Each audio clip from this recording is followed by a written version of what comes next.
और उनके साथी जनरल्स आपस में बातचीत कर रहे हैं कि इमरान खान के साथ राब्ता किया जाए और उनके साथ बात की जाए। इस सिलसिले में बहुत ही अहम खबर है जो इस वक्त पूरे पाकिस्तान के मीडिया में है, उसका कुछ बैकग्राउंड, उसका कुछ तज्जिया, तमाम चीजें आपके सामने रखेंगे ताकि इस कॉम्प्लेक्स न्यूज या इस बहुत ही उलझी हुई गुत्थी को सुलझाने में हम और आप मिलकर थोड़ी सी रोशनी डाल सकें। तो खबर पाकिस्तान के मीडिया में यह है कि 4 से 5 सीनियर रिटायर्ड फौजी अफसरान इमरान खान से मिलना चाहते हैं और उन्होंने अदालत से रुजू कर लिया है। इनके नाम major general retired Masood Barki, lieutenant general retired Zahid Akbar, lieutenant general retired Sikandar Afzal और lieutenant general retired Farooq Khan. इन्होंने इंसदादे दहशतगर्दी अदालत रावलपिंडी में दरखास्त दायर की है। ये कुछ बहुत ही अहम किस्म के मामला हैं जो इमरान खान से हमने डिस्कस करने हैं, इसलिए हमारी मुलाकात इमरान खान साहब से करवाई जाए या हमें इजाजत दी जाए कि हम इमरान खान से मुलाकात कर सकें। अब देखने को तो ये खबर ये है कि 4 बहुत ही सीनियर फौजी अफसरान जो है वो इमरान खान से मिलना चाहते हैं और वो अदालत चले गए हैं। तो इस खबर को अगर थोड़ा सा डाइसेक्ट करते हैं तो इसके कई पहलू हैं। पहला सवाल तो आपके जहनों में आता है कि अगर जनरल आसिम मुनीर इमरान खान से इन फौजी अफसरान की मुलाकात करवाना चाहते हैं तो वो तो सीधी ही करवा देते, अदालत में जाने की क्या जरूरत थी। कानून में भी वैसे सीधी जेल की जो अथॉरिटीज हैं वो इमरान खान की मुलाकात करवा सकते हैं लोगों के साथ, कोई ऐसी कदगन नहीं होती अदालत की तरफ से। अदालत में तब जाया जाता है जब कोई मुलाकात ना हो रही हो, किसी को मुलाकात की इजाजत ना मिल रही हो, कुछ स्पेशल सर्कमस्टांसेस हो। इसमें तो जेल अथॉरिटीज चाहें तो इमरान खान के साथ कितने भी लोगों की मुलाकात करवा दें, तो फिर ये अदालत का मामला क्यों है इसमें। तो इससे लगता तो यह है कि इन जनरल साहबान का और जनरल आसिम मुनीर या दूसरे जनरल्स का, जो सर्विंग जनरल्स हैं, आपस में कोई रिलेशनशिप नहीं है। ये जनरल साहबान खुद से ही मुलाकात करना चाहते हैं, क्योंकि अगर इनका उनसे कोई लेना देना होता तो इन्हें अदालत क्यों जाना पड़ता। नहीं, ऐसा नहीं है, सूरत हाल इतनी सादा नहीं है। असल बात यह है कि अगर इन लोगों को किसी भी वक्त इमरान खान से मिलवा दिया जाए और जो ये बात इमरान खान साहब से कहें वो इमरान खान आगे से ना माने, और कल को जब इमरान खान साहब की वकला से या किसी से मुलाकात हो और वो ये कहें कि मेरे पास 4 फौजी रिटायर्ड जनरल्स आए थे और उन्होंने ये बात कही थी, तो फिर थोड़ी सी पाकिस्तानी आसिम मुनीर साहब और दूसरे जनरल्स के लिए हजीमत होगी। इसलिए उस चीज़ को कवर करने के लिए पहले ही इन जनरल्स को, ये मेरा तजिया है, मेरे पास इसकी खबर नहीं है, ये मेरा तजिया है। खबर यह है कि ये लोग मिलने जा रहे हैं, लेकिन तजिया मेरा यह है कि इन्हें अदालत में इसलिए भेजा जा रहा है ताकि इस चीज़ को कवर किया जा सके कि अगर ये चीज़ उस तरीके से इन प्ले ना हो, क्योंकि अगर ये मुलाकात करा दे फिर तो बहुत वाज़ेह है ना कि इन जनरल्स को आसिम मुनीर साहब और उनके साथियों ने भेजा है। तो कवर देने के लिए कि ये हमने नहीं भेजा, ये अदालत के थ्रू गए हैं, तो ये जनरल्स अदालत में पहुंचे हैं। दूसरा पहलू इस खबर का बहुत इंटरेस्टिंग है। वो पहलू ये है कि इस खबर को द न्यूज ने, अंसार अब्बासी साहब वाली जो न्यूज़पेपर है, उन्होंने कवर किया है और बहुत ही बेहतरीन तरीके से कवर किया है। तमाम जनरल साहबान को मुहिब वतन और आम पाकिस्तानी शहरी, नॉन पॉलिटिकल और बेहतरीन पाकिस्तानी करार दिया है। तकरीबन उस खबर की जो समरी बनती है, अगर इसके पीछे जनरल साहबान ना होते तो द न्यूज ने इन्हीं रिटायर्ड जनरल्स को शरपसंद और इंतशारी टोले के साथी करार दे देना था और इन पर शदीद तनकीद होनी थी कि ये एक सियासी लीडर को जेल में क्यों मिलना चाहते हैं, ये रिटायर्ड फौजी अफसरान है, इनका क्या काम है। तो द न्यूज का भी घेर घार के इस खबर को बहुत ही पॉजिटिव पेश करने से भी ये पता चलता है कि ये मुलाकात किसके इमा पर हो रही है। अच्छी बात है, इस पर कोई तनकीद नहीं मैं कर रहा, बहुत उम्दा बात है। मेजर जनरल रिटायर्ड मसूद बरकी, उनका लास्ट नेम बरकी है, वहां से भी कुछ पता चलता है कि क्यों शायद उन्हें पिक किया गया होगा या उन्हें रिक्वेस्ट की गई होगी। उसके बाद lieutenant general retired Zahid Akbar, lieutenant general retired Sikandar Afzal और lieutenant general retired Farooq Khan, अगर ये वाकई जाते हैं, बातचीत करते हैं और इस कड़े वक्त में कोई इसमें ब्रेक थ्रू होता है, तो हमारी दुआएं इन चारों रिटायर्ड अफसरान के साथ हैं और पूरी कौम चाहती है कि इमरान खान को जेल से बाहर निकाला जा सके। मैं आपको इसका फोरग्राउंड और बैकग्राउंड दे रहा हूं कि ये स्टोरी प्ले कैसे की जा रही है और ये इनिशिएट कैसे हुई है और इसका बैकग्राउंड क्या होगा। अब इसके साथ साथ एक और स्टोरी है जो बहुत ही इंटरेस्टिंग है, और वो कहते हैं ना कि सदके जामा थानेदारा मां याद करवा देती है। आपने इत्तेदाद एहसन से एक लतीफा सुना था, तो लग ऐसे ही रहा है कि जो मोदी ने इस वक्त पाकिस्तान के ऊपर जाहिर ज्यादती कर रहे हैं, जिस तरीके से पाकिस्तान का पानी बंद कर रहे हैं, जंग का एक समा पैदा कर दिया है, तो पता नहीं अब शुक्रिया किसका अदा करना है कि हमारे चौधरी साहब को कौमी यकजहती याद आ रही है, जो कि पिछले 3 साल याद नहीं आई। आपको बताते हैं कि नहरों के मामले पे क्या हुआ है। अब से चंद दिन पहले तक टेलीविजन के जो मारूफ एंकर्स थे इस्लामाबाद के अंदर, जिनमें मेरी 3 से ज्यादा लोगों से बात हुई, उनको ये बताया जाता था कि पीपल्स पार्टी को ये बता दें, उनके जो गेस्ट आते हैं, और अपना एनालिसिस भी ऐसे ही करें कि अगर पीपल्स पार्टी छोड़ के जाना चाहती है तो जाए, नहरें तो बनेंगी, क्योंकि पीपल्स पार्टी शदीद प्रेशर में थी कि वहां पर पाकिस्तान तहरीक इंसाफ और दूसरी पार्टीज नहरों के खिलाफ खड़ी हो गई थी। पीपल्स पार्टी का वोट बैंक चले जाना था, पीपल्स पार्टी पहले तो अग्रीड थी, लेकिन फिर पीपल्स पार्टी को इसके खिलाफ खड़े होना पड़ा। तो पीपल्स पार्टी को कॉर्नर करने के लिए, मजीद जूस निचोड़ के निकालने के लिए जनरल साहबान उनको पैगाम दे रहे थे कि आपने गवर्नमेंट छोड़नी, कल छोड़नी, आज छोड़े, हमें कोई परवाह नहीं है, आप चले जाइए, हमने नहरें हर सूरत बनानी है। लेकिन अब मामला चेंज हो गए। अब से चंद दिन पहले, ये पहलगाम का जो हमला हुआ है, इससे एक दिन पहले डीजी आईएसपीआर साहब जो हैं, उन्होंने इस्लामाबाद के चीदा चीदा सहाफियों को ब्रीफिंग के लिए बुलाया हुआ था। जी हाँ, ये हम आपको खबर दे रहे हैं। ब्रीफिंग किस चीज़ पर देनी थी? नहीं, ये कोई दिफा के मामला पर नहीं देनी थी, जंग पर नहीं देनी थी, ब्रीफिंग नहरों पर देनी थी। सदके जाऊँ मैं जनरल साहब आपके और आपके शौकों के, लेकिन बहरहाल ब्रीफिंग देनी थी डीजी आईएसपीआर ने। उसके लिए तमाम मोतबर जर्नलिस्टों को इस्लामाबाद में पाकिस्तान से बुलाया हुआ था, रावलपिंडी में, और उन्होंने डीजी आईएसपीआर के ऑफिस जाना था, सेक्रेटेरिएट जाना था, वहां पर यह ब्रीफिंग होनी थी कि नहरें बनना कितनी ज्यादा जरूरी हैं।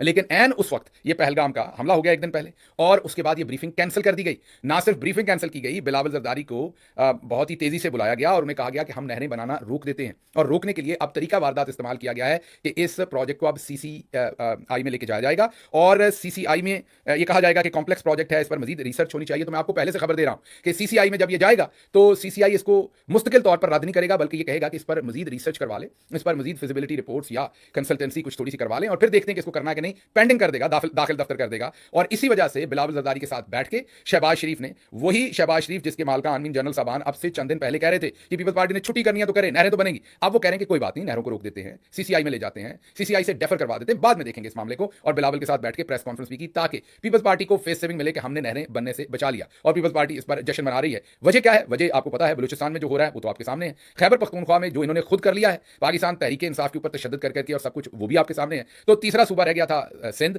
और उसमें भी अगर पीपल्स पार्टी से बिगाड़ लेते और नहरों के मामले में मामला खराब हो जाता तो कौमी यकजहती, फिर पंजाब में जो कुछ हो रहा है वो भी आपके सामने। तो इन हालात में अब मोदी ने हमें कौमी यकजहती, चलें शुक्र है जो मोदी का इंतशार है उस तरफ से, या पाकिस्तान के ऊपर हमला करने का उसका जो जुनून है जंगी, उसने हमें कम से कम कौमी यकजहती याद करवा दी है। यही मैं कह सकता हूं, और मुझे समझ नहीं कि इस पर मैं क्या तजिया करूं, लेकिन कम से कम ये जरूर हुआ है कि अब हमें कौमी यकजहती याद आ गई है। और जो नहरें बनाने पर हम तुले हुए थे अब से चंद दिन पहले कि हर सूरत नहरें बनानी है, अब उनसे हमने खुद जान छुड़वाई। लेकिन आज ही मैं आपको खबर दे देता हूं, जैसे ही इंडिया का ये सारा मसला उतरेगा फिर हमारे जनरल साहब नहरें बनाएंगे, क्योंकि ये बाज नहीं आएंगे, फिर वो काम करेंगे जो ग्रीन इनिशिएटिव पे इन्होंने किया हुआ है। ये सिर्फ अभी मौका टपाएंगे, अभी वक्त टपाएंगे, अभी वक्त गुजारेंगे और आपको कहेंगे कि कौमी यकजहती। चलें, हम तो इसमें भी खुश हैं कि मौके पर ही आप कौमी यकजहती कर रहे हैं, पाकिस्तान के लिए कुछ तो बेहतर कर रहे हैं। अगली खबर की तरफ चलते हैं, क्योंकि अगली खबर जब आपको दूंगा तो आपके सर शर्म से झुक जाएंगे, यकीन कीजिए जरूर झुकेंगे। क्योंकि आप कल जो स्पेशली ओवरसीज पाकिस्तानी है वो जब दूसरे मुल्क के सिटीजन्स के साथ मिलेंगे तो यकीनन उनसे यह सवाल पूछा जाएगा जो आपको खबर देने लगा हूं। तो खबर यह है कि ख्वाजा मोहम्मद आसिफ, जी हां, जिन्हें जनरल आसिम मुनीर साहब ने 50,000 की लीड से हारा हुआ इलेक्शन, जाली वोट डलवाकर रेहाना डार साहबा के खिलाफ एक हारा हुआ इलेक्शन फॉर्म 47 पर जिताया, फिर उन्हें बड़े चाव के साथ डिफेंस मिनिस्टर बनाया। वो अब इंटरनेशनल मीडिया पर बैठकर ये कह रहे हैं कि हां, हमने 30 साल से दहशतगर्दों को पनाह दी है, ट्रेनिंग दी है, फैसिलिटेट किया है। हां, हम हैं जो दहशतगर्दों के पालनहार हैं, हम हैं जो दहशतगर्दों को फैसिलिटेट करते हैं, और हम इस पर शर्मिंदा हैं और हमारी ये गलती है, और हमने ये सब कुछ अमेरिका और वेस्ट के लिए किया है। मेरी समझ से बाहर है कि जनरल आसिम मुनीर और दूसरे जर्नलों को इस तरह के जो तोहफे हैं वो क्यों पसंद आते हैं। क्या इसलिए पसंद आते हैं कि कौम को जो पहले खाई की तरफ जा रही है उसको उसमें से भी मैं ये कहूं कि गहरे समंदर में फेंकने की कोशिश कर रहे हैं। आप जरा ये सवाल सुनिएगा। याल्दा हाकिम बहुत ही टैलेंटेड जर्नलिस्ट है, ये अफगानिस्तान में पैदा हुई थी, काबुल में, उसके बाद ये ऑस्ट्रेलिया 6 महीने की थी शायद जब ऑस्ट्रेलिया चली गई थी, ये पाकिस्तान के रास्ते ही, पहले इनके वालिदैन पाकिस्तान आए थे और जिस लुटे पुटे जैसे वहां से निकले थे, और उसके बाद ये ऑस्ट्रेलिया में गई और फिर इन्होंने जर्नलिज्म किया और बड़ा पाई का जर्नलिज्म करती हैं। स्काई न्यूज़ की ये टॉप ब्रॉडकास्टर हैं, इससे पहले बीबीसी की टॉप ब्रॉडकास्टर रही हैं। बैकग्राउंड इसलिए बता रहा हूं कि जिस भी ब्रिगेडियर साहब ने, जनरल साहब ने इसे याल्दा हाकिम के सामने फेंका है, उसे इसके कैलिबर के बारे में सोचना चाहिए था कि ये जो भांड है, ये जो जुगतबाज है, ये इस काम के लिए नहीं है। इसको कोई पंजाबी, मेरा जो पंजाबी वीलाग है, इस तरह का किसी और जर्नलिस्ट से करवाएं और उसके अंदर इसका इंटरव्यू ले, ये पंजाबी में जुगते मारे और वहां पर ये बताए कि हमारा टेररिज्म के बारे में क्या पॉइंट ऑफ व्यू है। आपने सवाल सुनना है, इस शख्स का जवाब सुनना है, जो ब्रॉडकास्टर है याल्दा हाकिम, उसके चेहरे के एक्सप्रेशन देखने हैं, तो आपको पता चलेगा कि वो भी परेशान हो गई। फिर इसको अंदाजा हुआ कि ये मैंने खच मार दिया, तो फिर उसको कवर करने के लिए जब उसने पूछा कि ये आप यही कह रहे हैं, तो फिर ये शख्स कह रहा है कि नहीं, वो हमने तब गलती की थी। लेकिन ये जरा सुनिए, ये पहली लाइन क्या कह रहे हैं। वो इनसे पूछ रही है कि पाकिस्तान पर इल्जामात है कि हमेशा पाकिस्तान ने दहशतगर्दों को फैसिलिटेट किया है, ये किया है, ये किया, इन्होंने दहशतगर्दों को फैसिलिटेट किया, उन्हें ट्रेनिंग दी, उन्हें सब कुछ दिया। ये आगे से क्या कहते हैं, जरा सुनिए clip. You do admit, sir, that Pakistan has had a long history of backing and supporting and training and funding these terrorist organizations. Well, we have been doing this dirty work for the United States for about 3 decades, and West, including Britain. So that's your argument that that was a mistake, and we suffered for that, and that is why you are saying this to me. If we had not joined the war against Soviet Union and later on the war after 9/11, this Pakistan's track record, was not unimpeachable track record. सुन लिया आपने, ये शख्स पहले मान रहा कहता हाँ, हमने 30 साल तक ये अमेरिका के लिए ये सब कुछ किया। अच्छा, ये अब वो पंजाबी फिल्मों के टार्जन बनते हैं, इनको ये बात नहीं समझ कि ये आप एक जर्नलिस्ट के तौर पर तो कह सकते हैं, एक एनालिस्ट के तौर पर कह सकते हैं, अपनी तरफ से बड़ा माचो मैन बन रहा है। वो देखो जी, मैंने सच बोला। मुझे पता चला किसी व्हाट्सएप ग्रुप में हमारे फवाद चौधरी साहब भी इनके इस इंटरव्यू की बड़ी तारीफ कर रहे थे, मैं तो हैरान ही रह गया हूं। मतलब कि ये अगर कोई एनालिस्ट हो या कोई और बात हो, या फिर इसमें टैलेंट हो कि अपने पूरी बात को एक पहले खुद कंप्रीहेंड कर सके कि सवाल क्या है, और फिर इस तरीके से उस सारी चीज को इस पैराए से सामने रखे कि लोगों को समझ आ जाए। इन साहब को तो इतना नहीं पता कि अगर ये अपना पूरा सेंटेंस बोल के खामोश हो गए तो फिर उसका मतलब इनका एडमिशन ले लिया गया है। वो जो याल्दा हाकिम है वो फिर इनसे पूछती हैं तो ये कहते हैं कि नहीं मैं आपकी बात नहीं कर रहा, अब गलती है। और भाई बात किसने आपकी पूछनी है और सुननी है? आप पहले सेंटेंस बोल रहे हैं कि हाँ हम 30 साल से ही करते आ रहे हैं, और मतलब हम अब भी कर रहे हैं, उसका मतलब तो यही है जब वो आपसे सवाल पूछ रही है। पैराए इसी में सवाल हो रहा है जो कश्मीर के अंदर दहशतगर्दी हुई है। लेकिन मैं हैरान हूं इस तरह के लोग कहां से हमें मिले हैं और क्या। और भी इन्होंने बहुत वहां पर इंटरेस्टिंग किस्म के इनसे सवाल जो है वो किए गए, इन्होंने जवाब दिए। मसलन एक और सवाल, जरा छोटा सा इनका क्लिप सुनिएगा। याद कीजिए कि जब इमरान खान ने तकरीर की थी तो कैसे उन्होंने ये पुटअप किया था कि 2 एटमी मुल्कों के दरमियान जंग होगी तो ये कितना बड़ा। इन साहब ने ये बात नहीं बोली, ये साहब दुनिया को इस पर सेंसिटाइज नहीं कर रहे, बल्कि जर्नलिस्ट को इनसे ये सवाल पूछना पड़ा कि आपके ख्याल में 2 एटमी मुल्कों के दरमियान जंग होगी तो ये खतरनाक बात नहीं होगी? तो आगे से ये साहब कह रहे हैं हाँ मेरा ख्याल है खतरनाक ही होगी। सुनिए। And that's what I wanted to get to. We're talking about two nuclear powers. Should the world be worried about this moment? Yes, I think so. The clash between two nuclear powers is always worrisome. सुन लिया आपने? तो ये वो तोहफे हैं जो हमारे जर्नैलों को पसंद आते हैं। यहाँ से आप हमारे जर्नैलों का टेस्ट देखिए। आप हम मतलब जाफर एक्सप्रेस पूरी दुनिया में मिसिंग है, किसी मीडिया के ऊपर वो खबर नहीं आती। वहां 27 लोगों का कत्ल होता है, पूरी दुनिया साथ खड़ी होती है। इसका कोई और जिम्मेदार नहीं है, हमारे जनरल्स जिम्मेदार हैं, क्योंकि उन्होंने कभी लीडरशिप पनपने नहीं दी। जिसमें कुछ टैलेंट होता है उनको ये लोग मार मार कर जेलों में डालते हैं और सियासत से अलग करते हैं। तो ये हमारे जनरल्स का ये जो उनको खब्त है कि उन्हें हर चीज का पता है, ये उसका शाखसाना है कि आज ख्वाजा आसिफ पाकिस्तान के डिफेंस मिनिस्टर होकर ये इंटरनेशनल मीडिया के ऊपर याल्दा हाकिम के सामने कह रहे हैं कि हाँ हम 30 साल से ये गंदा काम कर रहे हैं। साथ उन्होंने ये भी कहा कि हम गंदा काम कर रहे हैं, तो गंदा है पर धंधा है। जनरल साहब, मेरा ख्याल है कि इस काम के लिए कोई और बंदा रख लें, या इसको कोई प्राइवेट साथ कोई मेजर साहब दे दें जो पंजाबी में ट्रांसलेशन कर दिया करें, ताकि इसको बात तो समझ आए कि वो बात क्या कह रही है। और वो यस वो he is not able to comprehend what he wants to say. मेरी समझ से बाहर है कि ये बंदा क्या वहां बातें कर रहा है। और फिर बैठने का अंदाज, मेरा ख्याल है वो मोबाइल फोन के ऊपर इंटरव्यू दिया है, वो किसी जगह पे बैठा है, वहां बैठे हैं ये साहब, सामने रख दिया है इन्होंने वो मोबाइल फोन, और उसके ऊपर चढ़ के ऐसे मुंह देखे बैठे हुए हैं, घड़ी का अपना स्वैप दिखा रहे हैं या मुंह के ऊपर हाथ रख के। You are a defence minister, act like one. Even if you are not, but at least you have given this role. Act like one.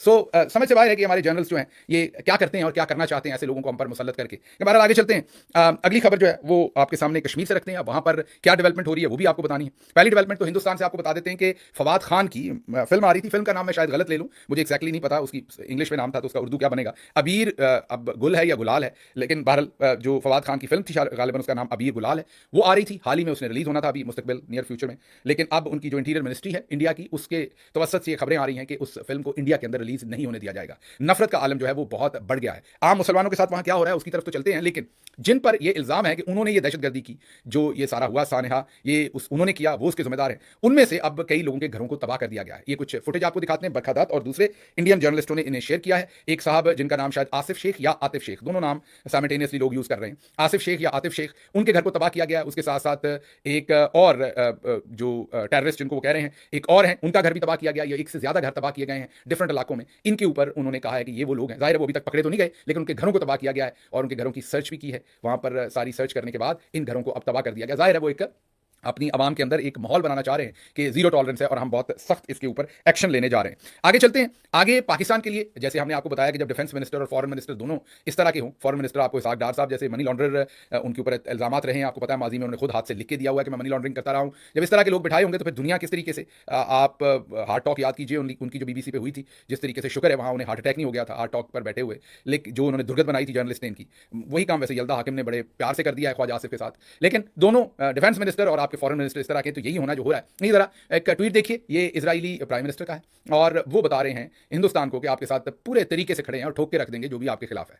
एक साइड ये है। हमारी बदकिस्मती क्या है कि इजराइल ने तो चले खड़े होना ही होना है हिंदुस्तान के साथ, दूसरी तरफ सऊदी अरब भी एक पप्पी इस गाल पे दे रहा है, इस गाल पे दे रहा है दूसरी पे, मतलब कि $1.10 अरब इस रिफाइनरी में इन्वेस्ट कर रहा है इंडिया में और $1.10 इस रिफाइनरी में, टोटल $2.20 अरब जो है, $2.20 बिलियन जो है वो इन्वेस्ट कर रहा है सऊदी अरेबिया 2 ऑयल रिफाइनरीज के अंदर हिंदुस्तान में इमीडिएटली। अमेरिका बहादुर के जो बयान है वो आपने देख लिए हैं, बाकी दुनिया के जो बयान है वो हमने देख लिए हैं। अब जो अमेरिका के अंदर मेरी कुछ लोगों के साथ बात हुई, कुछ पाकिस्तान में भी हुई, उससे अंदाजा हो रहा है और जो इस सारे मामले को समझते हैं कि शायद अगले 2 से 4 हफ्ते के अंदर अंदर मोदी किसी ना किसी किस्म का अटैक करेगा। जो एनालिस्ट हैं वो ये ख्याल कर रहे हैं कि अटैक एयर होगा, लेकिन उसके साथ साथ जमीनी जो इंटरवेंशन है वो भी करेगा इंडिया। उनका ख्याल ये है कि वो भले GB में हो, भले कश्मीर में हो, ज्यादा चांसेस इन्हीं इलाकों में, क्योंकि वहां पर लाइन ऑफ कंट्रोल है और वहां पर ये एयर स्ट्राइक भी होगी और जमीनी भी कोई ना कोई पेशकदमी ये बेशक अपने लोगों को दिखाने के लिए करें, लेकिन अब वो मस्कुलर पार अपनी जो है वो जरूर दिखाएंगे और कुछ ऐसा करेंगे। अल्लाह ना करे ऐसा हो। हमारी दुआ है कि हिंदुस्तान की जो लीडरशिप है उनको भी अकल आए, क्योंकि दोनों न्यूक्लियर कंट्रीज हैं। अगर ऐसा होता है तो यहाँ के खित्ते के लोगों के लिए बहुत ये मुश्किल है। दूसरी तरफ पाकिस्तान में यकजहती, हकीकी यकजहती आनी चाहिए, वो नहीं